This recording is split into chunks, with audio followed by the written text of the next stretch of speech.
We're talking to you because you escaped a near direct hit when you were in Tel Aviv. What were you doing there? So my best friend lives in the center of Tel Aviv, and I had a very weird premonition on Thursday. I have family visiting from Toronto, Israel, right now with Birthright Onward, the Gay Pride. So we had a plan that we'd have a family Shabbos together Friday night, and I was supposed to come in Friday morning, but I said to myself, I have this funny feeling I'm going to go in Thursday. I called my friend. I said, look, how do you feel if I come in tonight instead? I arrived on Thursday. I stayed with her Thursday, Friday, Saturday. Sunday, I was supposed to come back to Jerusalem, but I ended up staying one more night. And that was when, I guess you could say, disaster struck Sunday night. You wrote a real spiritual post after the missile hit very close to your house. I want to ask you about that. But before that, maybe we should just talk about the experience of being meters away from when one of the big missiles hit and did a lot of damage in the center of Tel Aviv.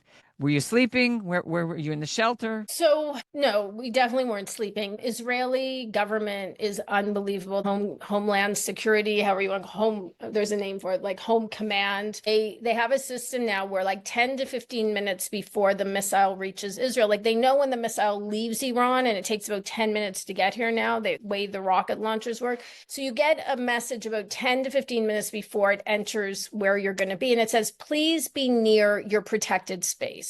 Don't like make your way now to your protected space, because not everyone has what we call a safe room, a mamad in their apartment. Some people have to go down to a bomb shelter in their building or a community bomb shelter that may be 5 minutes away. Some people may have crutches or wheelchairs or children or elderly parents, and so it takes time to get to the bomb shelter. In our case, we're very lucky. My friend's apartment where we were staying was a relatively new apartment in I would say, I think the building might have been put up in the 70s. It wasn't a new building, but it wasn't a really old building. And the mamad, the safe room, was the second bedroom. So there were two bedrooms, and we were three girls sharing the two bedrooms, the mamad, the master bedroom, another like place to sleep. And when the message comes, you've got 10 to 15 minutes. Basically, then the siren comes. And when the siren comes, we all go into immediately. We have 90 seconds then. So once the siren comes, you have 90 seconds to get into your safe room and close the door. And it's very important that everything's shut. The window's shut, the door's shut, properly locked. Certainly on October 7th, we learned a lot about the importance of doors being locked.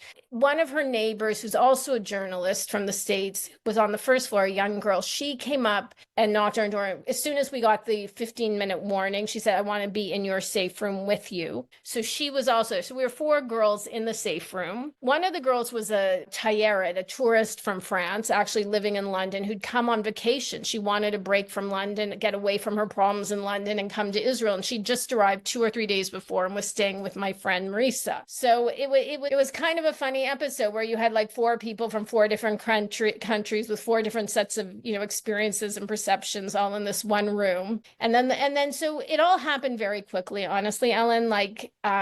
We got into the safe room. The journalist had the recorder on, her voice recorder on. So I would say within 1 minute, we heard one boom, a second boom, and then the blast. And the blast was very different than the boom. The boom was close. The two booms were close, but the blast really shook the building. The girl from France, it seemed, almost was thrown to the other side of the room. The handle from the window was dislodged from the window and flew across the room. And then I went over to comfort the girl from France, who was more prone to anxiety. And I have some training in complex PTSD. So I was sort of using some of my methods to calm her. And we were doing singing and prayers. We were singing Oseh Shalom Bimrabav. So we were singing that. We were saying the guardian of Israel neither sleeps nor slumbers. The guardian of Israel neither sleeps nor slumbers. Like we were just saying it over and over. Like a mantra, yeah. Get you through. Exactly, like a mantra. And then my friend was also reciting other psalms out loud. And so the recording ends about 5 minutes and 30 seconds. And just a few seconds before it ends, you hear this huge piece of debris fall. Now, I don't know if that debris that fell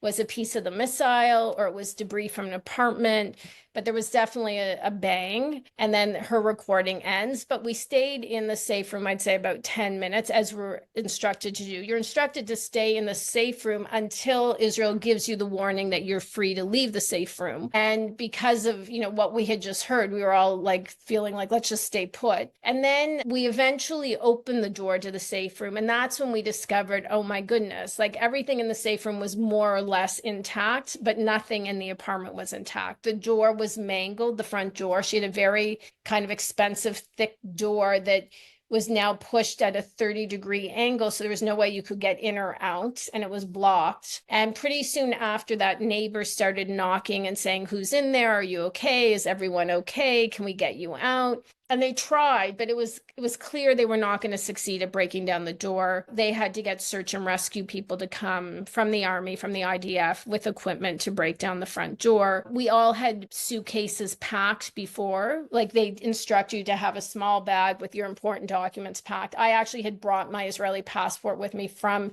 Jerusalem to Tel Aviv, and my friend was sort of joking with me, like, why would you bring your passport? I said, I don't know, but just in case, it feels like an important thing to do. And so we all had our suitcases packed, and we all kind of just went out. And the IDF angels, I really can't call them soldiers, they're IDF angels, these young people in their early 20s who, you know, carried their suitcases down the 6 flights as if they were valets. How are you? Can we help you? And the building was a wreck. There was dust, there was no windows, there was glass, there was water, there were pipes broken.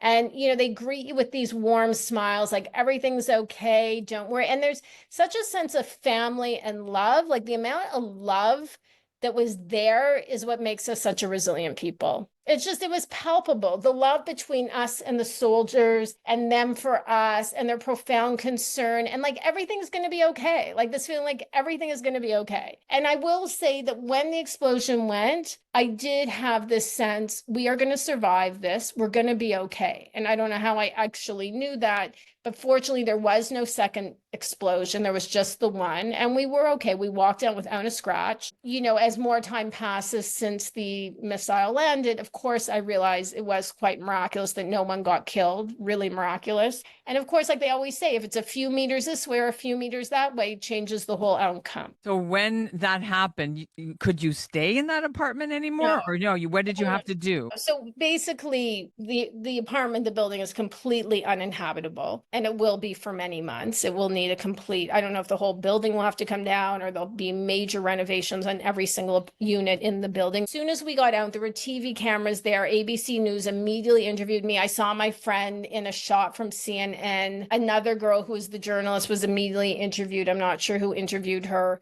There were cameras waiting for us, basically. And we each sort of had to catch our breath. I sat down on steps of a hotel with Sarah, who was from France, and someone brought us down a cup of coffee, and she told us her whole story, how she was 7th generation Yerushalmi, grew up in Machane Yehuda, 9 grandchildren. Like, we have nothing to worry about. God's always protecting us. Like, she was this very eccentric woman named Zohara, but she was like so spiritual, and like she was giving us a Torah class on the steps of the hotel. And, you know, she's like, anything you need, don't worry, we're here to take care of you. Everyone's here to take care of you. And I mean, Ellen, you really can't imagine what that feeling's like when you're like, we are all family, we all love each other, we all care about each other. There is not a drop of looting happening. No one's even thinking of taking anything off a shelf without paying, even though it's all there. All the windows are blown out. You could easily, if you were a kleptomaniac, have a field day. But no, there was no looting, and everyone was just taking care of everyone, and everyone was in a state of awe. Everyone was in a state of awe. There was this feeling of, oh my God, we just experienced an open revealed miracle. And